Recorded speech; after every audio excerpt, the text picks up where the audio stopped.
بالله العلي العظيم بالله السميع العليم من الشيطان الرجيم بسم الله الرحمن الرحيم الحمد لله رب العالمين الصلاة والسلام على أشرف الأنبياء والمرسلين خاتم النبيين سيدنا ومولانا ونبينا أبي القاسم محمد اللهم صل على محمد وآل محمد. الطيبين الطاهرين المعصومين من الآن إلى قيام يوم الدين أما بعد فقد قال سبحانه تبارك وتعالى في القرآن المجيد بسم الله الرحمن الرحيم قل إن الموت الذي تفرون منه فإنه ملاقيكم صلوات اللهم صل على محمد وآل محمد وجل.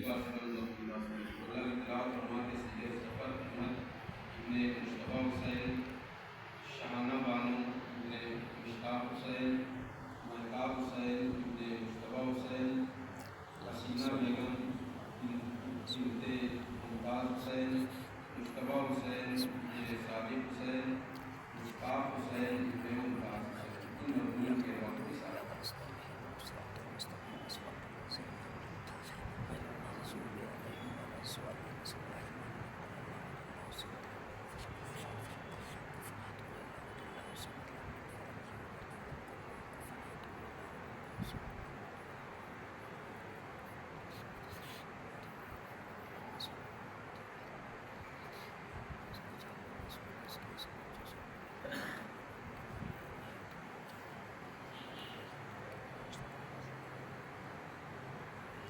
ایک سلوات کے ساتھ محمد وعلی اللهم صل على محمد وآل محمد. محترم اور معزز سامعین،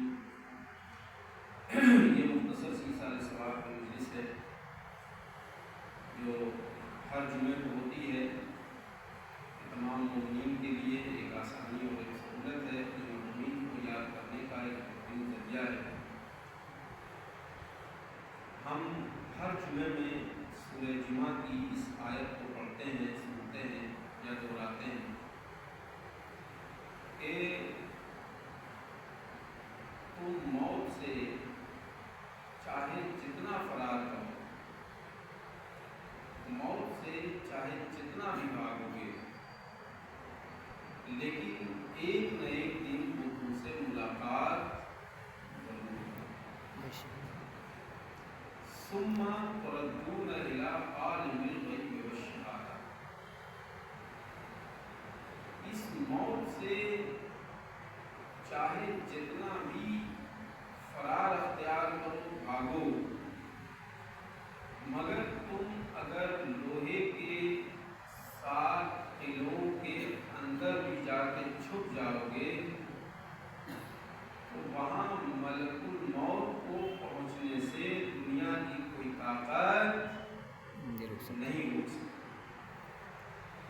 یعنی ہم اور آپ کو چاہے دنیا کی، شریعت کی، دین کی کسی بھی بات پہ یقین ہو یا نہ ہو، لیکن موت پہ ضرور بھی ضرور ہر کسی کو یقین ہے کہ ایک نہ ایک دن سے مر کے چلے گا۔ لیکن دیکھیے ہوتا کیا ہے کہ ہر انسان اپنے اپنے سفر کی تیاری اپنے اپنے اعتبار سے کرتا ہے۔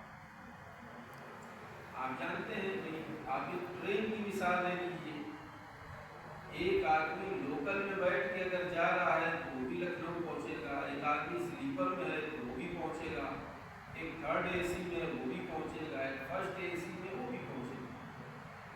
پہنچیں گے سب، ایسا نہیں کہ کوئی پہنچے گا، لیکن پہنچنے کی کیفیت جو ہے وہ الگ الگ ہو جائے، پہنچنے کی کیفیت الگ الگ ہو جائے۔ اللہ کی بارگاہ میں جانا تو سب کو ہے، اس سے تو دنیا کی طاقت کو روک ہی نہیں سکتی۔ اور یقین مانیے اگر موت کو کوئی ٹال سکتا या टाल सक रहा होता तो आज इस दुनिया में कदम रखने की जगह न बचती। क्योंकि हम जैसा गरीब तो सोचेगा कि जल्दी मर जाए, लेकिन जो वक्त के बादशाह हों, जो कायनात पे हुकूमत कर रहे हों, वो तो सोचेंगे कि हमें कभी मौत ही ना आए। ऐसा है कि नहीं? वो नहीं सोचेंगे कि हमें मौत आए। हम आप जैसा तो कभी कह भी देता है, कोई इससे अच्छा तो मर जाए। यानी अगर जो है मौत के ऊपर अख्तियार और कंट्रोल लोगों को होता तो इस दुनिया में कदम रखने की जगह न हो। न कोई बेटा चाहेगा कि उसका बाप मर जाए, न कोई बाप चाहेगा कि उसका बेटा मर जाए। लेकिन ये निज़ाम में परवरदिगार है कि तुम मौत से चाहे जितना फरार करोगे, मगर एक न एक दिन मौत तुमसे मुलाकात करेगी। तो जब हमारे लिए ये बात साबित हो गई कि मौत हमसे मुलाकात करेगी, तो ये बताइए कि अब हमने उस मौत से मुलाकात करने की तैयारी क्या किया है? जो हमने तैयारी किया है वही हमारा ज़ादे राह, वही हमारा ज़ादे सफ़र।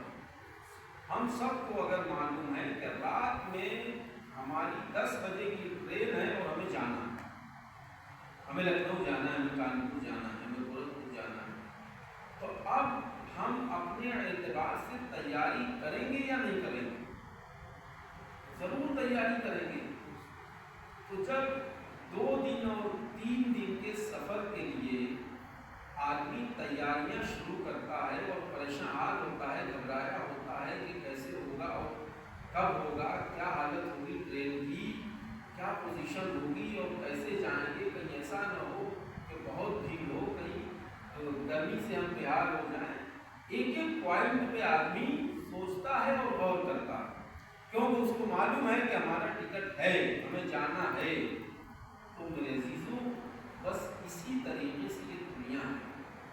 आपको ये मालूम होना चाहिए कि हम और आपसे मौत मुलाकात करेगी और उसके मुलाकात करने का कोई वक्त नहीं है। मेरा मौला फरमाता है कि एक सांस आने के बाद दूसरी सांस की भी गारंटी तुम नहीं ले सकते हो। तुम जो है अपनी गारंटी नहीं ले सकते हो कि एक सांस के बाद जरूरी है कि दूसरी सांस तुम्हारी आए। तो है बंदे खुदा, जरा अपनी जिंदगी पे गौर तो करके तुमने इतने तवील सफर के लिए क्या तैयारी करके रखी है? तुम्हारे अंदर कितना खुलूस है, कितनी सिद्दीक़ियत है, कितनी सच्चाई है, कितनी नमाज है, कितना सच है, कितनी हमदर्दी है, कितनी भाईचारगी है, कितनी मोहब्बत है, कितना कार्य खैर है, कितना सब्र है। तुम्हारे पास क्या है जिसे तुम लेके जाओगे? क्योंकि जिस तरीके से तुम्हारे यहाँ से गोरखपुर और लखनऊ के सफर में तुम्हें पानी की जरूरत पड़ती है, खाने की जरूरत पड़ती है, कपड़ों की जरूरत पड़ती है, नालैन की जरूरत पड़ती है, तो ये जान दो कि ये तुम्हारे दुनियावी सफर की जरूरत है। लेकिन जब मर के जाओगे, मलकुल मौत जब तुम्हारी रूह को कब्ज कर लेगा, तो तुम्हारी नालैन तुम्हें काम नहीं आएगी, तुम्हारा पानी तुम्हें काम नहीं आएगा, तुम्हारा खाना तुम्हें काम नहीं आएगा, तुम्हारे लिबास तुम्हें काम नहीं आएंगे, तुम्हारा घर तुम्हें काम नहीं आएगा। फिर उस वक्त जो चीज काम आएगी उसे नमाज कहते हैं, रोजा कहते हैं, सब्र कहते हैं, ज़कात कहते हैं, हमदर्दी कहते हैं, भाईचारगी कहते हैं। अगर ये चीज तुम्हारे अंदर है तो फिर कुरान कह रहा है कि मोमिन वही है जो मौत से मुलाकात करने की ख्वाहिश करे। जब तक हम मौत से भागते रहेंगे, जब तक मौत से फरार अख्तियार करते रहेंगे, हम सच्चे मोमिन नहीं कहलाएंगे। और जिस दिन मौत से मिलने की तमन्ना हो जाए, हम सच्चे मोमिन बन जाएंगे। सुभान अल्लाह। अल्लाहुम्मा सल्ली अला मुहम्मद व आले मुहम्मद।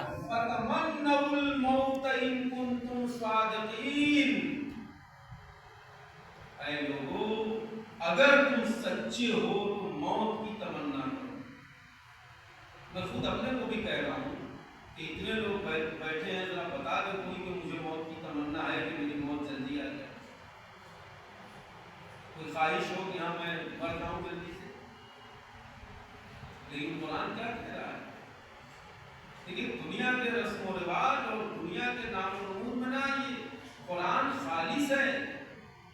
वो कह रहा है फतमन्नौ मौत इन कुंतुम सादिकीन, अगर तुम सच्चे हो तो मौत की तमन्ना करके दिखाओ, मौत मांग के दिखाओ। दौलत हर कोई मांगता है, हयात हर कोई मांगता है, घर हर कोई मांगता है, गाड़ी बंगला बैंक बैलेंस ये तो सब मांगते हैं, लेकिन ये चीजें मांगने वाले को कुरान सच्चा नहीं कह रहा, और मौत की तमन्ना करने वाले को कुरान सच्चा कह रहा। तो वाकई अगर जमाने में सच्चे हो या इन सच्चों के दोस्त हो, तो फिर तुम भी मौत की तमन्ना करो कि अल्लाह की बारगाह में तुम्हारा नाम भी सच्चों की फहरिस्त में लिखा जाए। सुभान अल्लाह। और सलवात पढ़ने अल्लाहुम्मा सल्ली अला मुहम्मद व आले मुहम्मद। तो मेरे अजीजों, मौत से चाहे जितना इंसान फरार करे, एक न एक दिन मौत जरूर मुलाकात करेगी। अब वो किस शक्ल में मुलाकात करेगी ये हम और आपके अमाल बताएंगे, हम और आपका अखलाक व किरदार बताएगा। आइए हम आपको दिखाएं कि मौत ने, जब मलकुल मौत ने रसूल के नवासे से मुलाकात किया तो करबला का सुलगता हुआ सहरा था, खून का दरिया था, टूटे हुए नेज़े थे, बर्छी और भालों के टुकड़े पड़े हुए थे, और अल्लाह जाने कितनी लाशें पड़ी हुई थी। कहीं कटे हुए हाथ थे, कहीं कटे हुए सर थे, कहीं कटी हुई गर्दनें थी। और इस आलम में अबू तालिब का लाल, अली का बेटा, फातिमा का दुलारा पुश्ते जुलजना पर टगमगा रहा था। एक तरफ से एक जालिम ने दाहिनी पसली में तलवार मारी, दूसरी तरफ से एक जालिम ने बाईं पसली में तलवार मारी। दोनों तलवार अंदर जाके टकरा गई। मैं इससे बड़ा जुमला अपने मौला की मुसीबत के लिए कुछ नहीं कह सकता कि दोनों तलवार दोनों तरफ से टकरा गई और हुसैन पुश्ते जुलजना पर टकरा गई। और ये तलवार लगाने वालों ने जब तलवार मारी है ना, तो मारने के बाद तलवार को जुम्बिश दे रहे थे, तलवार को हरकत दे रहे थे, तलवार को हिला रहे थे। मौला हुसैन ने चारों तरफ देखा, शायद फरात का रुख करके कहा हो कि मेरे अब्बा, अरे आओ और अपने हुसैन की शहादत को देख लो। लेकिन नहीं, अब्बास ने कहा होगा आका मुझे मौत पे मजबूर कर दिया है। देखिए ऐसे आलम में पुश्ते जुलजना से हुसैन गिरे। अब कैसे गिरे मैं जुमला नहीं कह सकता। बदन पे इतने तीर लगे थे, इतने तीर लगे थे कि आपने हजारों बार सुना है कि हुसैन का जिस्म तीरों पर मुअल्लक था। न वो हुसैन जमीन पर था, न हुसैन ज़ीन पे था। अब जब पूरे बदन पे तीर लगा था और हुसैन ने सजदा आखिर किया है, आप सजदा करके बैठे हैं, आप नमाज पढ़ के बैठे हैं, आपसे बेहतर कौन तसव्वुर करेगा कि जब कोई शख्स बैठा होता है या कोई शख्स जब तीरों का मुअल्लक है, अब उसने जब अपने घुटनों को जमीन पर तो अल्लाह जाने कितने पैर में चुभते हुए अंदर को चले गए। अब उसके बाद जब घुटने को जमीन पर रखा और हुसैन ने पूरी ताकत लगाई कि अपनी पेशानी को सजदे में रखे।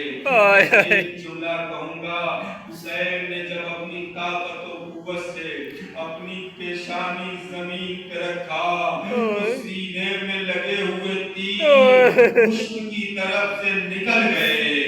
जैसे ही तीर निकले, अल्लाह जाने हुसैन की माँ ने कैसे देखा। शिम्र आगे बढ़ा, हुसैन की गर्दन पे जब शिम्र ने खंजर रखा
فیہا معبود گنہگار ہمارے آسف ہمارے سیدہ میں نصیب فرما الہی ان حاضرین کی دلی مرادوں کو پوری فرما الہی معبود ہمیں جو پریشان ان کی پریشانیوں کو دور فرما الہی بے روزگاروں کو صاحب روزگار بنا دے الہی جو صاحب روزگار ان کے روزگار میں خیر و برکت نصیب فرما الہی ان مرحومین کی سارے ثواب کی مجلس سے ان کے درجات کو بلند فرما الہی ان کے گناہ صغیرہ و کبیرہ کو معاف فرما الہی میرے معبود اب وقت آ گیا ہے ہمارے وقت کے امام ایسے کا ظہور فرما الہی ہمیں ان کے غلاموں میں شمار فرما الہی ربنا تقبل منا انك انت السميع العليم